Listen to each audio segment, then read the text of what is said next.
Hello everyone and welcome to Magic Gathering Strat. I'm BinkyB and this will be a series of videos from our Tiny Leaders tournament where I played Shu Yun, the Silent Tempest, and I will be the focus pilot for this tournament. So I will be playing all 4 matches under the camera. I'm facing off against August, who is playing Anax and Cymede. So I just want to start off by saying that there will be only one video of this, unfortunately, and that is because I didn't have time to charge my camera battery. So yeah, so I kept a pretty risky hand with 1 land and ponder, and as usual when you do that you find no lands with ponder, so I had to shuffle. But I have a strong belief in the heart of the card, so it's fine. And I believe I did rip another island, which is not the best, but still okay.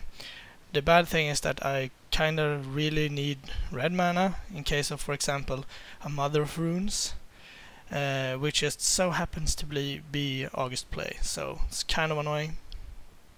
But there you have it. Luckily for me, I've drawn the island so I can play Jace.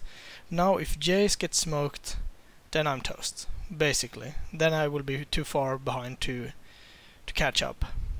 Now I will be having 2 draws a turn to find a land if Jace survives, which will probably be enough. Yeah, I did not have time to build the deck that I wanted to. I'm not sure if I mentioned this in the second match video, but anyway, I wanted to build a version with Cunning Wish and Burning Wish and stuff, and build like a toolbox control deck with Energy Field and Rest in Peace in the main, to kinda go nuts, if you will. So there's the red mana, but it is too late. But yeah. And I'm thinking about doing stuff in my opponent's turn, but it turns out that it's actually just better to do it on my turn. I'm not gonna block with the ace anyway until it can flip in response, or rather block and then flip. So yeah, Plateau will fix my mana problem for this turn, but it is kinda awkward to only work with one red and 1 white source. The main issue here is that I cut a spell to add a 19th land, which was another basic island, because I suspected a fair amount of blood moons and stuff, and back to basics. So I wanted to up the count. I've been playing 3 basics in all my decks basically for the last tournaments, and during this one I'm playing 5. So that's a concession to the metagame. So Mother of Rune is online and Kiln Fiend is annoying, and August also has a Stagger Shock, which I'm kind of forced to do something about. Not only will it mean that Jace is dead, I also take like what it will be 8 damage from it. So I think it's a fair price to pay Disrupting Shoal and Geist of Traft for it. I don't want to, but I feel forced to do it. So now end of turn I can do the very potent play of playing Swords to Plowshares just to tap down Mother of Runes. The bad thing now is that I do not have 2 red or white sources, so I can't kill both his creatures. I do have Chain Lightning and Izzet Charm, so I just need another red source. So I elect to flip Jace here, and I'm thinking about if I should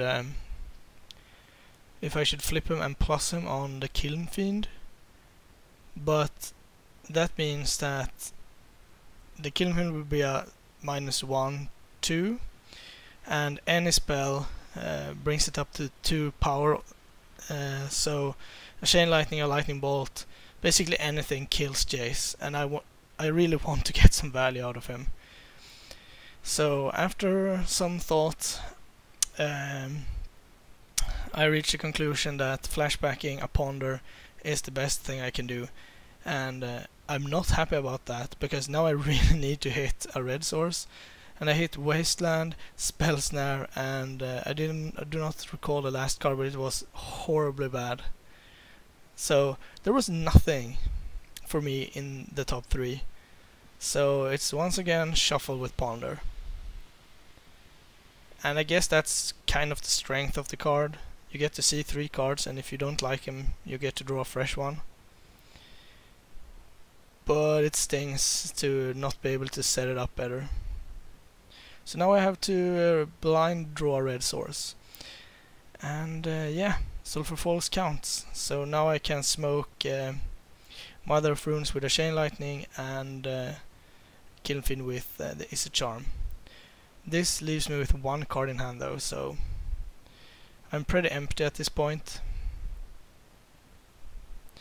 But I have a few draws that could get me to a better position, and I still have Jace, so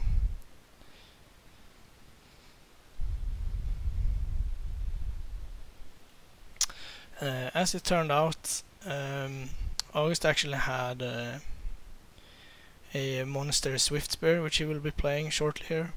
So if I had let Kilnfin resolve, then any instant or sorcery would have killed Jace if I would have plussed it instead.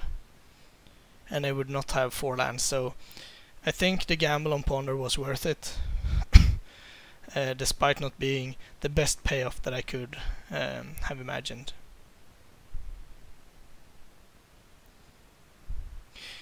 So yeah, I'm feeling kinda awkward here. I'm behind on board, I'm behind on cards, and I'm behind on life, so that's not good. Alright, let's continue. My son interrupted a bit. Not that you probably noticed, but anyway. So the Swiftspear is on the battlefield, and August is thinking about if it's worth burning off like a protection spell or something to kill Jace, but he elects not to. And his follow-up is unfortunately a Mirran Crusader. So yeah, now I have a bunch of stuff to deal with, and I don't recall my last card, but I think it's pretty bad. So I have to draw well here.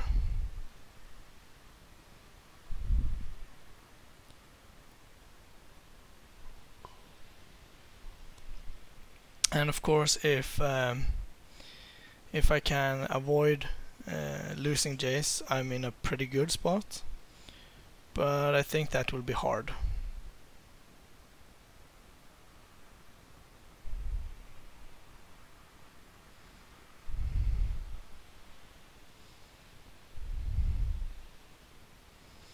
So Swiftspear comes in again at Jace, and I just elect to take it. I don't have anything, but I think it's a risky move to go for some kind of pump there. So here comes the commander, and that's kind of the final piece to the puzzle here, because now everything pump related will be very bad for me. I've drawn a Vendilion Clique, which is okay. I could have played it to block the Swiftspear, but that's just asking for trouble. And I kinda have to raise, because my last card I think is Sword of Feast and Famine. So I'm kinda hoping that Jace will stick around for another turn, and my Clique plus the sword will go the distance. So I'm hoping to draw land, basically. So here it's Grim Lavamancer versus Boros Charm, and I elect Boros Charm because it's a spell and it gives them indestructible and a lot of things. So Grim Lavamancer I can actually kill if I need to. So my draw for the turn is, I believe, Spell Snare, which would have made me change my decision in a heartbeat, but you can't know what's on top of your deck, so Then some might say that that this is a ambitious attack, and I kinda agree, but I'm not planning on blocking, so I might as well get my 3 damage in, because I want to play my sword.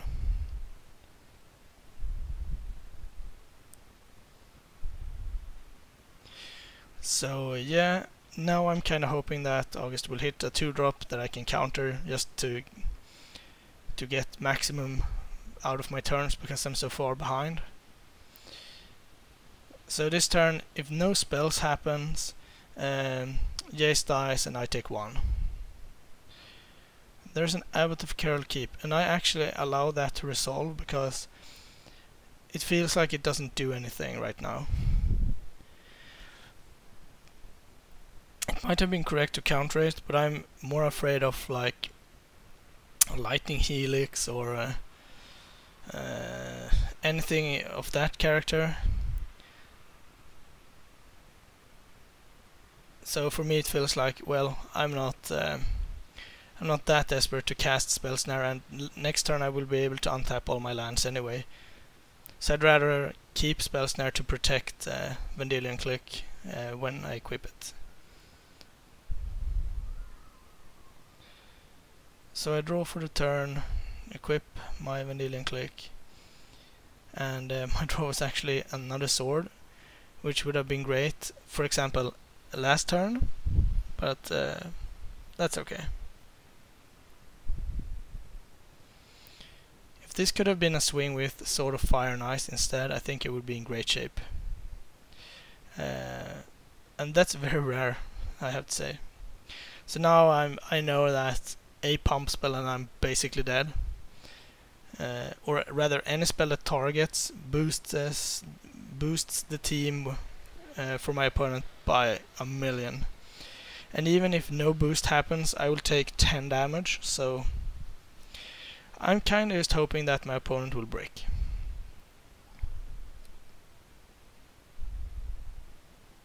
Or draw something that I can Spell Snare.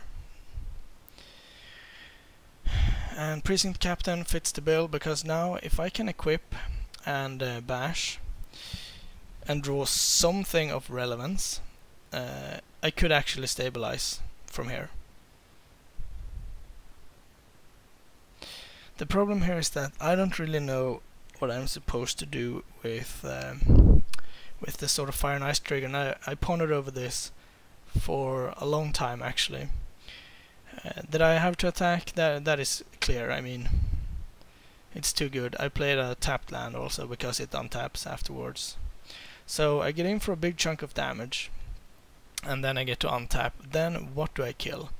Grim Lavamancer shoots me down to 7 no matter what, and then it can kill Shu Yun, which I plan to play if I don't draw anything good. And that means that the rest of the creatures are lethal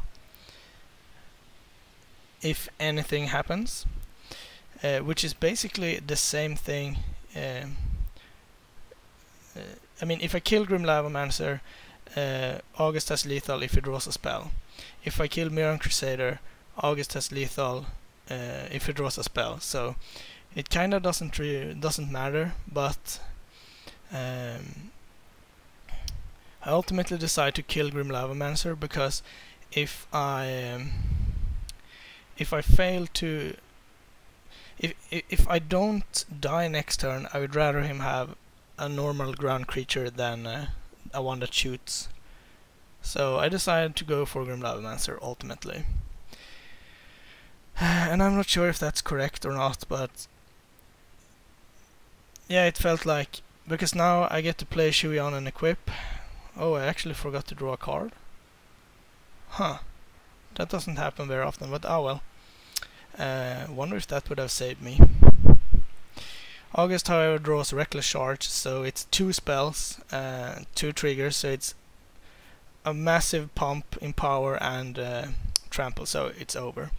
The rest of the games turned out to be pretty unexciting, so you didn't miss anything. I won both of them, so I ultimately won the match with 2-1, and yeah, I will proceed in this tournament with 1 victory under my belt. Thank you for watching. Thank you for watching.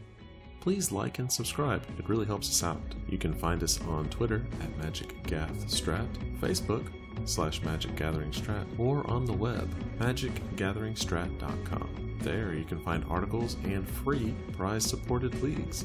This is all brought to you by our Patreons and cardhoarder.com. If you enjoy this content, please consider supporting us at patreon.com/magicgatheringstrat.